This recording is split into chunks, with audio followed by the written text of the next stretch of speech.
On November 2012, Haiti, the then chair of the less developed countries of the TRIPS Council, submitted a request on behalf of all LDCs to the World Trade Organization TRIPS Council for an extension of the LDC transition period until a member ceases to be an LDC.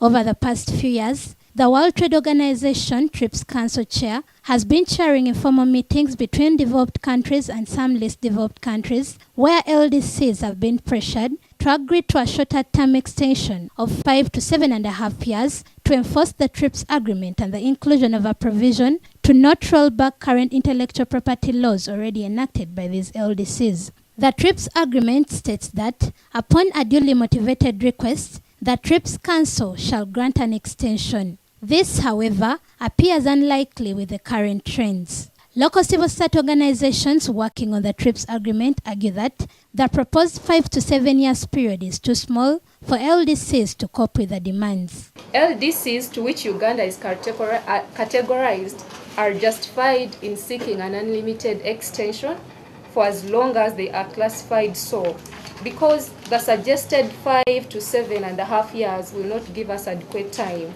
to overcome capacity constraints to develop a viable and competitive technological base. Almost 90% of drugs in Uganda are imported, the majority of which are generic versions from India. The Ugandan population's right to access medicines is threatened if a permanent extension to the deadline is not granted by the developed world. The ability to access cheap medicines on the market in Uganda will be curtailed, and as we all know, HIV rates and infection rates have been escalating in the past few months and years. But if we cannot afford to produce medicines locally for our people in Uganda, and yet the EU is only giving us 5 years within which to develop capacity to do that, I think it is a very unrealistic position that we come today to oppose.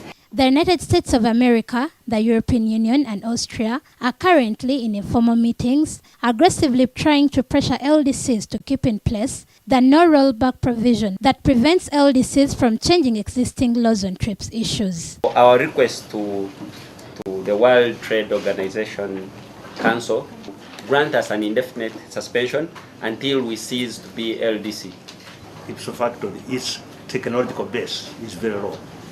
So you can only talk of them implementing full TRIPS agreement only when they have acquired the technological base, and that's after they have actually graduated from the LDCs. The next council meeting will be held on 10th to 11th June 2013, and efforts are on to pressure the developed world to consider a much wider extension. Zahra Namuli, NBS Television.